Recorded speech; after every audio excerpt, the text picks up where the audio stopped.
Well, hello, very good evening. Mark Bridger is tonight starting a jail sentence for the abduction and murder of April Jones. He was given a whole life tariff by the judge.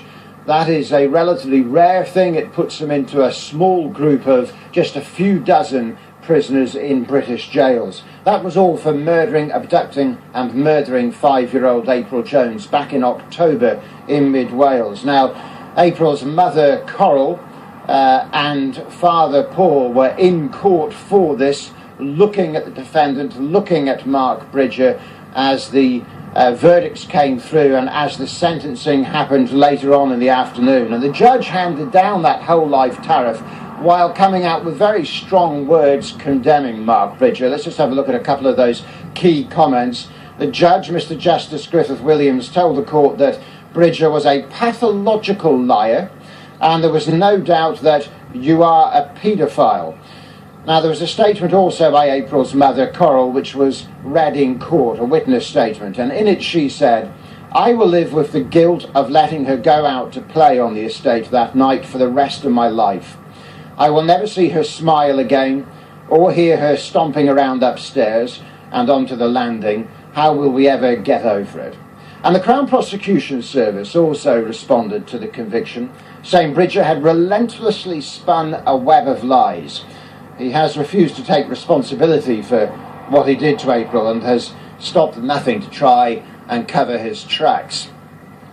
Bridger's story was hung on, it was dependent on this argument that he had run over April by mistake, and that he then put her in his Land Rover and became panic-stricken and also drank too much alcohol and couldn't remember what he did with April's body. Key evidence at the heart of this case was from a 7-year-old friend of April who said that she saw April getting into the car voluntarily with, as she put it, a happy face.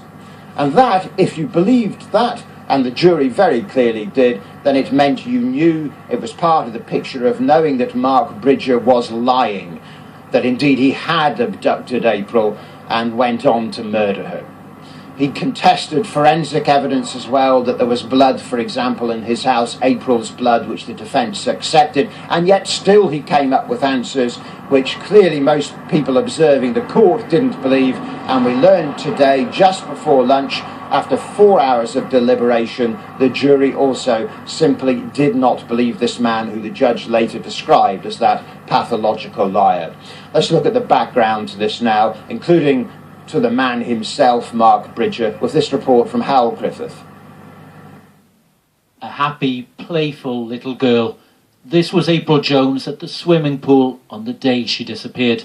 Within 2 hours, her hair still wet, April was abducted. Her path crossed with Mark Bridger, a paedophile who had spent months looking for a potential victim online and researching child murders. Today, moments after seeing Bridger being sentenced to a whole life term, April's parents spoke of the consolation they felt amid their loss.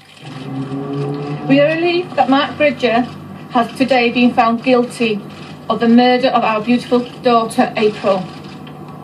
April will be forever in our hearts, and we are so moved by the overwhelming support we have had from so many people from all over the world. In court, Mark Bridger could only nod as the judge described him as a pathological liar. The officer who led the police investigation shared that contempt for Bridger. He was responsible for the most horrific of crimes, the abduction and murder of a vulnerable 5-year-old child, April Jones. Justice has been done, and Mark Bridger, an evil and manipulative individual, will have his liberty taken away from him the rest of his life. On the estate where she lived, there are reminders of April everywhere. Surrounded by family and friends, this was a place where she should have been safe. April was playing on her bike here, just around the corner from her home, when she was spotted by Mark Bridger. With no other adults around, he saw his opportunity.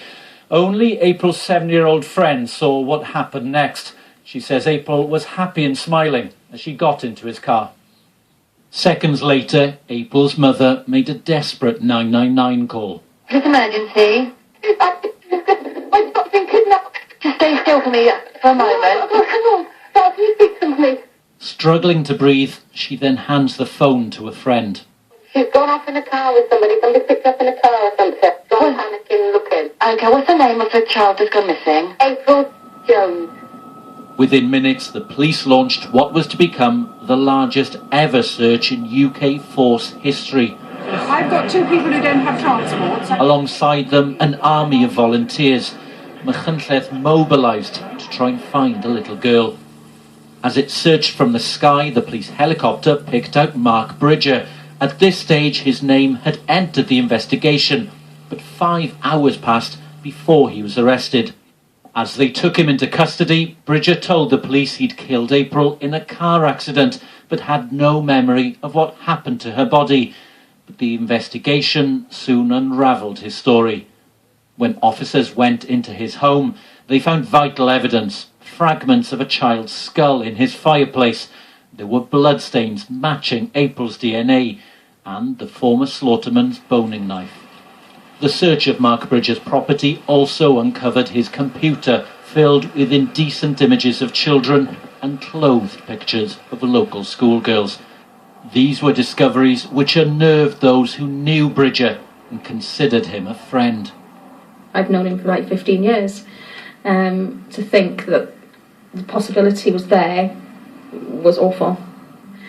I felt panic, thinking, is there a possibility that he had photos of my children, children of friends? For April's parents, today's verdicts fail to answer the question that pains them the most. Only Mark Bridger knows what he did with April's body. In jail, he has suggested to a priest he dumped her in a river, information he hasn't been prepared to share with the police. It means 8 months on, April Jones is still missing, her body no closer to being brought home. Hywel Griffith, BBC News, Mold.